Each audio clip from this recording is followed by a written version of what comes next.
যে ঘটনার ফলে আমি মানসিকভাবে এতটাই বিপর্যস্ত হয়েছিলাম যে টানা 1 বছর আমি সারাক্ষণ আতঙ্কের মাঝে থাকতাম।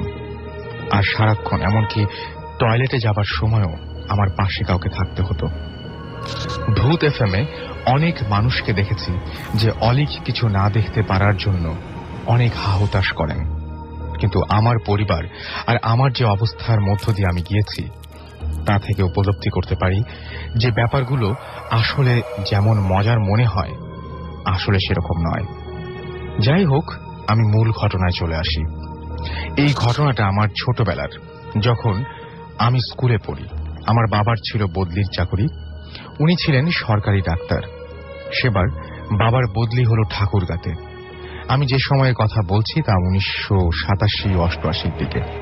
ঠাকুরগাঁতে যে সদর হাসপাতাল তা তখন কেবল নতুন ভবনে শিফট হয়েছে, যা কিনা ঠাকুরগাঁ বাসস্ট্যান্ডের কাছে এখনো আছে। নতুন হাসপাতালের ডাক্তারদের কোয়ার্টারগুলো তখনও বানানো শেষ হয়নি।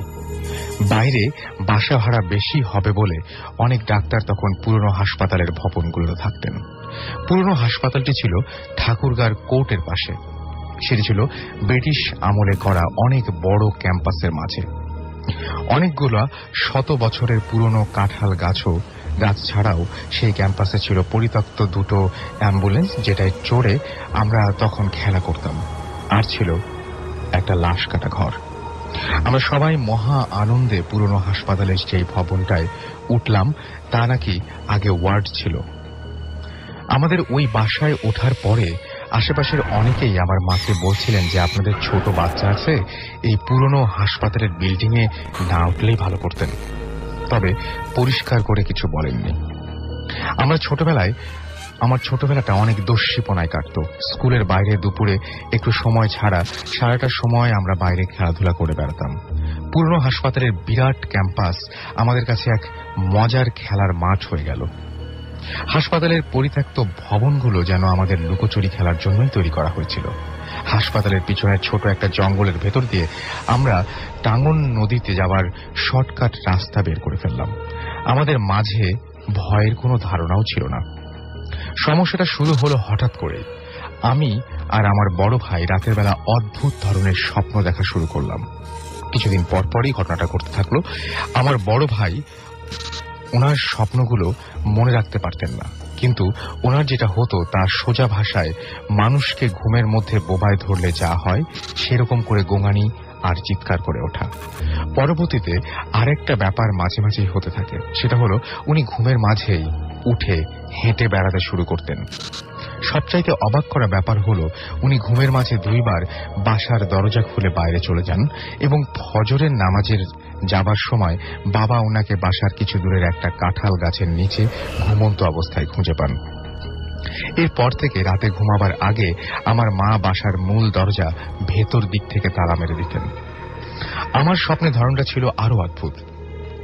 আমি আমার স্বপ্নগুলো স্পষ্ট মনে রাখতে পারতাম। স্বপ্নগুলো এক কথায় জীবন্ত। আমার স্বপ্নে দেখতাম আমার ঘরের চারিদিকে কেমন জানি বদলে গেছে, সবকিছু যেন 50-60 বছর পিছিয়ে গেছে।